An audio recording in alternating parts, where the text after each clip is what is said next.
The woman was holding a funeral for her husband who died in battle. Unexpectedly, the local bully Jack showed up with his men to cause trouble. He even planned to forcibly demolish the woman's house. Jack told the woman to get lost immediately. Otherwise, he would bury her alive right there. But Beth had no intention of leaving, because the house was a keepsake left to her by her husband. Angered, Jack immediately ordered the excavator to move. He planned to bury Beth alive. At this critical moment, a man suddenly appeared. With his bare hands, he held up the excavator weighing thousands of pounds. He even lifted the excavator straight into the air. Everyone stared at the man in shock. The man's name was Logan. He was originally a Grand General who commanded the nation's military. He not only possessed supreme authority, but also controlled hundreds of billions in assets. This time, Logan came here while hiding his identity. He came to look after the wife of his fallen comrade. Therefore, he did not hesitate to protect Beth. But Jack did not know Logan's true identity. He arrogantly stepped forward to provoke him, only to be kicked away by Logan with a single blow. Humiliated and enraged, Jack immediately ordered his men to attack Logan. However, Logan merely raised his hand slightly, and more than a dozen men all fell to the ground. Then Logan slowly walked toward the culprit, Jack. Jack was instantly terrified. He hurriedly named the powerful figure backing him. When Beth heard that Jack's backer was the local gang leader, Louis, she immediately stopped Logan from beating Jack. Because Louis held great power in the city, she was afraid Logan would suffer retaliation from Louis because of her. Logan, however, showed a thoughtful expression the very next second.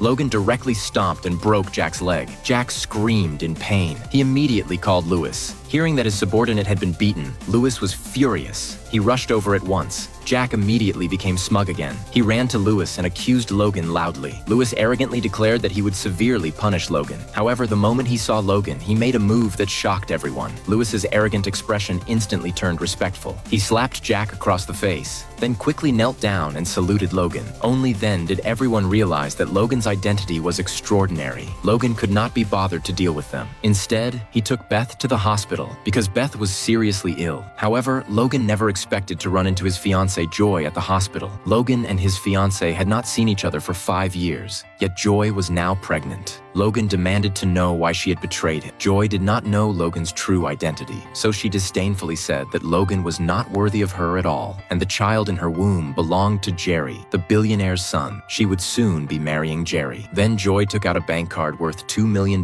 as compensation to Logan. Logan angrily threw the card onto the ground and declared that he had nothing to do with Joy from that moment on. But they soon met again, because Jack had more than one powerful backer. Another one was Jerry, the billionaire's son. Jerry was Joy's new boyfriend. When Jerry learned that Jack had been beaten, he immediately wanted to take revenge on Logan, but he could not find Logan anywhere, so he had Beth kidnapped. They humiliated Beth in every possible way. When Logan received the news, he was furious. He rushed over immediately to rescue Beth. At the hotel, Logan once again saw Joy, who had betrayed him. She was bullying the innocent Beth together with Jerry. Logan demanded that they beat each other. Otherwise, he would make them pay a painful price. Hearing this, they burst into laughter. They thought Logan was talking nonsense. They planned to teach Logan a harsh lesson, so dozens of men in black surrounded Logan. However, in the very next second, their eyes widened in shock.